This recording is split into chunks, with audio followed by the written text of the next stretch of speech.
मैं डॉक्टर अमित भटनागर पंतनगर कृषि विश्वविद्यालय में सस्य विज्ञान विभाग में प्राध्यापक के पद पर कार्यरत हूं और इस चैनल के माध्यम से मेरे प्रयास है किसानों तक सही जानकारी पहुंचे ताकि उसका लाभ खेती में ले सकें।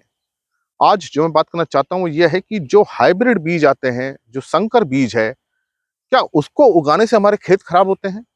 हमारे खेतों की उत्पादन क्षमता खत्म हो जाती है? सॉइल फर्टिलिटी खराब हो जाती है? क्या ये बीज, हाइब्रिड बीज, हमारे खेत को खराब कर रहे हैं?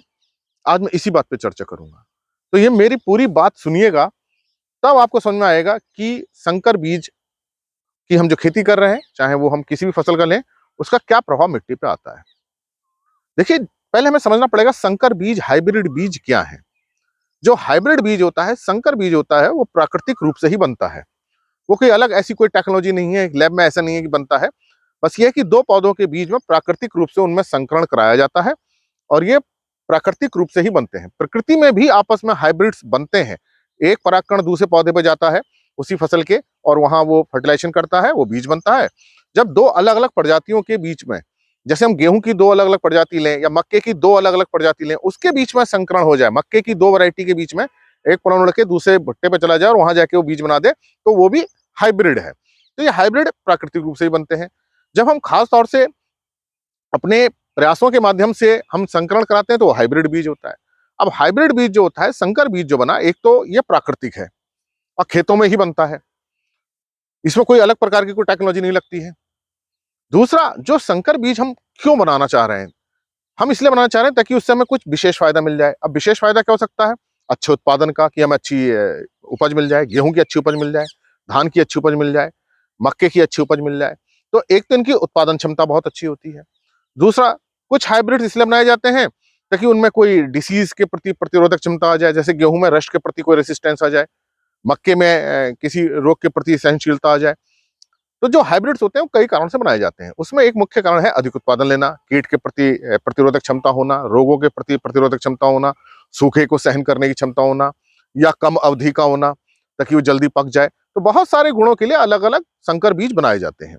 लेकिन जो खास तौर से जो मुख्य उद्देश्य यही होता है कि हमें ज्यादा से ज्यादा उत्पादन मिल सके ताकि हमको वो फसल बेच करके अधिक लाभ हो सके। लेकिन इन संकर बीजों की एक बात यह भी होती है कि चूंकि इनकी ग्रोथ ज्यादा होती है, इनमें पत्तियां कहें या तना कहें, डंठल कहें, वो ज्यादा बढ़वार लेते हैं, तो इनको खाद पानी की भी आवश्यकता ज्यादा होती है। तो इनको पोषक तत्व भी ज्यादा चाहिए। एक सामान्य फसल से थोड़े ज्यादा इनको नाइट्रोजन, फास्फोरस, पोटेशियम या सूक्ष्म पोषक तत्व चाहिए। इन्हें थोड़ा ज्यादा पानी चाहिए क्योंकि इनकी बढ़वार ज्यादा है, और ज्यादा बढ़वार के लिए हम जानते हैं कि ज्यादा पोषक तत्व, ज्यादा पानी चाहिए। तो होता यह है कि जब हम संकर बीज को उगाते हैं अपने खेत में, चाहे मक्के का हो चाहे किसी भी फसल का हो, तो उसमें ज्यादा पोषक तत्व देने की आवश्यकता होती है ताकि उसकी बढ़वार पूरी बनी रहे। उसकी, हम ये कह सकते हैं, उस हाइब्रिड बीज की खुराक ज्यादा होती है। उस खुराक को पूरा करने के लिए हमें ज्यादा फर्टिलाइजर देना पड़ता है, ज्यादा उर्वरक का प्रयोग करना पड़ता है। अब ऐसी अवस्था में अगर हम उसकी आवश्यकता के अनुसार उर्वरक नहीं दे रहे हैं जो संकर बीज के लिए चाहिए, एक सामान्य प्रजाति के अनुसार दे रहे हैं, हाइब्रिड के अनुसार नहीं दे रहे हैं, तो क्या करेगा? संकर बीज की फसल तो हो गई है, तो मिट्टी से पोषक तत्वों को लेना ज्यादा शुरू कर देगा। उस कारण से वो मिट्टी में पोषक तत्वों की कमी हो जाएगी। तो अब कारण ये हुआ मिट्टी में पोषक तत्वों की कमी होने का, क्योंकि हमने उस जो हाइब्रिड हमारी फसल थी उसकी जो आवश्यकता थी, उसकी आवश्यकता को पूरा नहीं किया। इसलिए आप जब फसल कोई भी हाइब्रिड उगाते हैं तो जरूर देख लें कि उसकी पोषक तत्वों की आवश्यकता क्या है, और उसी के अनुसार हम चाहे जैविक खाद का प्रयोग करें, रासायनिक उर्वरकों का प्रयोग करें, उसकी पोषण जो है उसको पूरा दें। जब भी हम किसी भी फसल का पोषण पूरा नहीं करेंगे, वो मिट्टी से ज्यादा पोषक तत्वों लेगा और मिट्टी हमारी कमजोर हो जाएगी। तो यही कारण होता है कि जब हम हाइब्रिड लेते हैं तो हमारी फसल में कुछ पोषक तत्वों की कमी होने लगती है मिट्टी में, अगर हमने उसको पूरी मात्रा में फर्टिलाइजर नहीं दिए हैं। तो इस रूप में तो हमारा खेत कमजोर हो सकता है कि अगर हमने उसको पूरा फर्टिलाइजर नहीं दिया है। तो जब अगर आप संकर बीज ले रहे हैं, हाइब्रिड सीड ले रहे हैं, तो ये भी जान लें कि भाई इसकी कितनी अवधि का है, इसकी कितनी उपज देगा और इसमें कितने एनपीके की आवश्यकता है, उतना जरूर दें। अगर कम देंगे तो मिट्टी हमारी कमजोर होगी, क्योंकि फसल तो मिट्टी से ले लेगी, तो धीरे धीरे मिट्टी में पोषक तत्वों की कमी होने लगेगी। फिर आपको लगेगा कि मेरा खेत इसलिए कमजोर हुआ क्योंकि मैंने हाइब्रिड बीज उगाया था, मैं हाइब्रिड फसल ले रहा हूं, उससे मेरा खेत खराब हो रहा है। वास्तव रीजन क्या है? वास्तविक कारण यह है कि हमने जो संकर बीज किया, जो हम हाइब्रिड वैरायटी ले रहे हैं, हमने उसका पोषण पूरा किया ही नहीं, कि उसकी उसकी आवश्यकता ज्यादा थी, उसकी खुराक ज्यादा थी, तो उसको हमें ज्यादा देना चाहिए क्योंकि उसकी उत्पादन क्षमता ज्यादा है।